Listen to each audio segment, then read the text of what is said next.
Ada satu cerita yang gue dapat soal keluarga yang ngelakuin pesugihan buat ngedapetin anak. Oke. Dan hal itu malah berdampak juga ke tetangga mereka tuh. Jadi kayak akhirnya ada tetangga mereka yang ngalamin kejadian mistis gitu. Sebut aja tetangga yang ngalamin kejadian mistis ini namanya Nia. Nia ini nih kerja di kota yang beda sama rumahnya. Jadi Nia ini cuma pulang ke rumah tuh beberapa bulan sekali, karena ngerantau lah. Nah beberapa bulan lalu Nia tuh balik pulang kampung. Rumahnya nih pokoknya di sebuah kabupaten di Jawa Timur. Dari kecil si Nia ini emang sering nih kayak denger cerita horor tentang sosok-sosok di rumahnya. Terus juga bahkan beberapa kali juga dia suka ngelihat sosok makhluk halus itu. Nah sampai Nia ini pas pulang kampung, itu tuh dia ke rumahnya tuh selama 7 hari. Pas dia di hari pertama di rumahnya di kampungnya tuh gak ada kejadian aneh apa-apa nih, aman-aman aja. Tapi suatu hari Nia tuh pergi ke rumah sepupunya yang gak jauh dari rumahnya. Nia tuh nongkrong di sana sampai larut malam, sampai sekitar jam 11 malam lah baru pulang.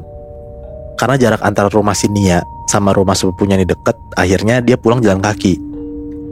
Di malam itu tuh jalanannya gelap banget, cuman ada kayak sekitar 1-2 lampu doang lah yang hidup, dan itu tuh di ujung-ujung jalan gitu Nat.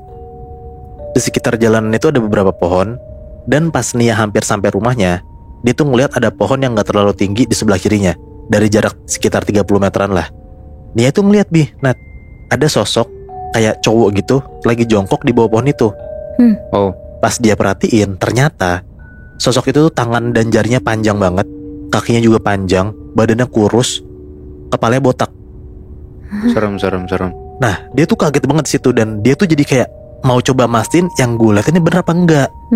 Pas Nia ngedeketin ke arah pohon itu, ternyata sosok itu tiba-tiba hilang. Nah Nia tuh jadi bingung dan panik lah, karena dia mikir kayaknya nih gue ngeliat sesuatu, tapi kok hilang pas gue deketin. Akhirnya dia langsung buru-buru lah balik ke rumahnya. Nah keesokan harinya Nia tuh cerita tuh tentang kejadian itu ke ibunya. Ibunya cuma jawab, oh itu mah emang pernah ada yang ngeliat sosok itu nah di tempat itu banyak. Nah Nia tuh merinding di situ, karena kayak ternyata yang dia lihat itu beneran nyata, beneran makhluk halus dong. Iya, bukan salah lihat gitu. Bukan ya. salah lihat, bener. Tapi kejadian yang dialami ini gak berhenti di situ aja Nat. Malam berikutnya Nia tuh ketiduran di depan TV dengan posisi tidurnya tuh miring ngadep TV gitu. Tengah malam tiba-tiba tuh Nia kebangun karena dia tuh ngerasa punggungnya tuh kayak dicolek gitu. Nah waktu itu di rumah dia itu cuma ada Nia sama nyokapnya. Tapi nyokapnya pun juga udah tidur di kamarnya. Jadi tuh sebenarnya tuh ya dia tidur di depan TV sendiri lah. Dia ngerasa tangannya nyolek dia itu kayak tangan kecil, tapi dia maksa tetap tidur karena dia tahu kayak ini pasti ada yang gak beres, pasti ini bukan orang gitu. Iya, mending ditidurin aja gitu ya. Iya, dan untungnya bener dia tidur tuh, bisa ketiduran lagi, lanjut lagi tuh tidurnya. Kebesokan harinya Nia cerita lagi tuh kejadian semalam yang dia rasain ke nyokapnya. Nah akhirnya nyokapnya cerita soal rumor yang beredar di daerah rumah mereka belakangan ini. Nyokapnya si Nia tuh bilang kalau banyak warga desa yang ngeduga ada salah satu warga yang melakukan ritual pesugihan dengan melihara tuyul. Dan tuyulnya itu emang sering keliaran di rumah-rumah warga. Sampai masuk juga. Oh. Nah ngedenger itu akhirnya Nia sadar kayak, oh mungkin sosok yang dia lihat malam-malam itu tuyul.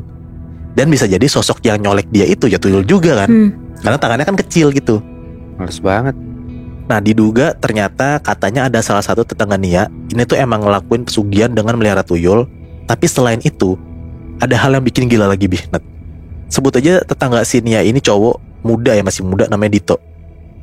Dito ini tuh anak yang pinter banget, baik banget.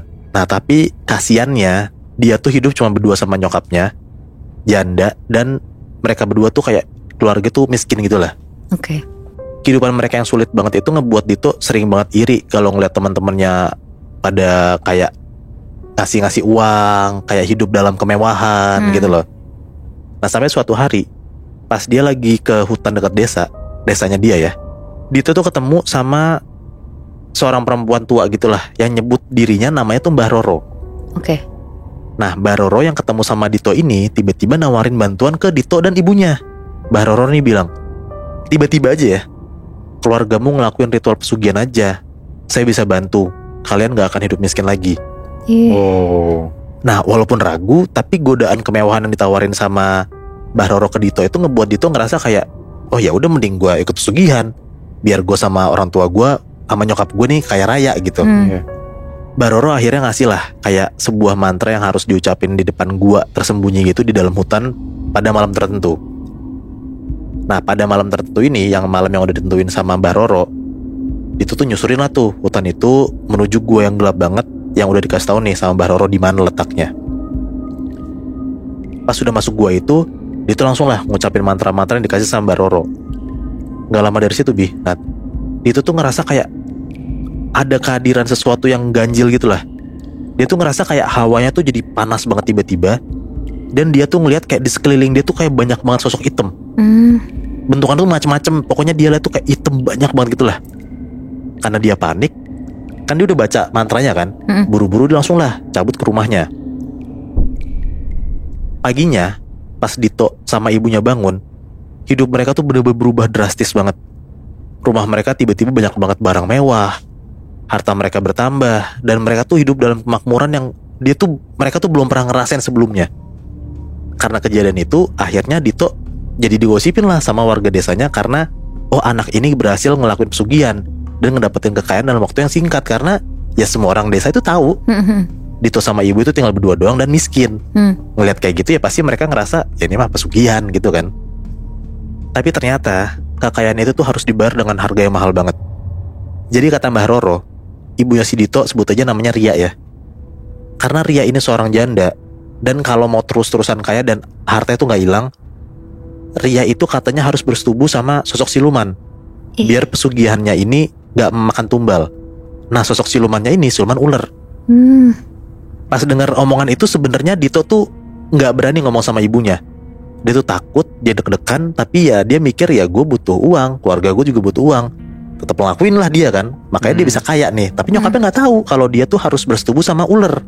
Wow. Nah singkat cerita, ibunya Dito tuh nikah lagi, dan ayah tirinya ini juga tahu soal pesugihan Dito sama ibunya.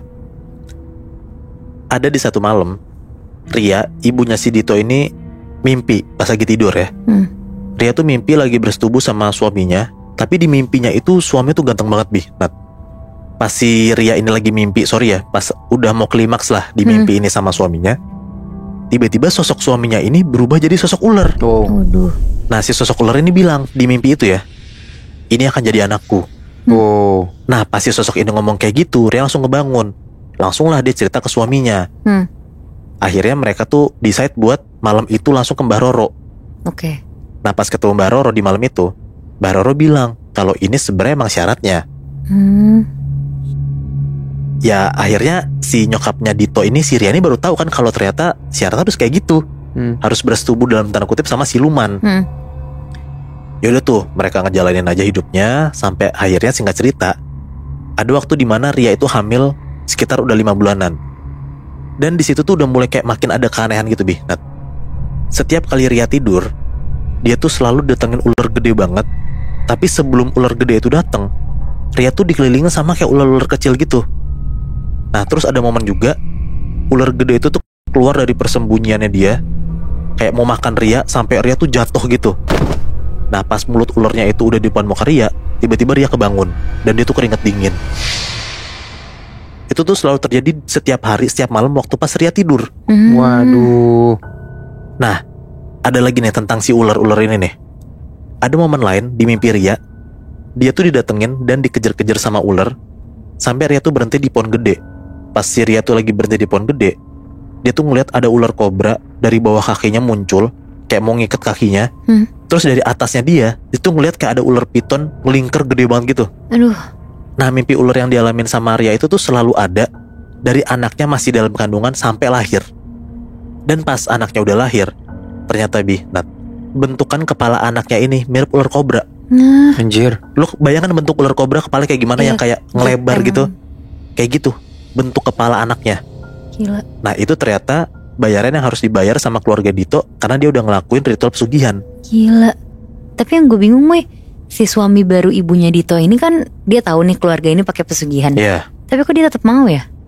Gue nggak tahu ya background keluarganya sebenarnya kayak gimana, tapi mungkin bisa jadi ya Nat, si suami barunya Ria ini, ibunya Dito, mungkin bisa jadi juga orang nggak punya.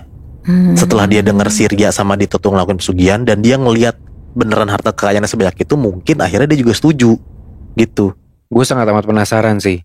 anak hasil dari pesugihan ini yang bentuknya kayak ular kobra tuh sebener-benernya kayak gimana ya? Gue juga penasaran banget sebenernya, Bi.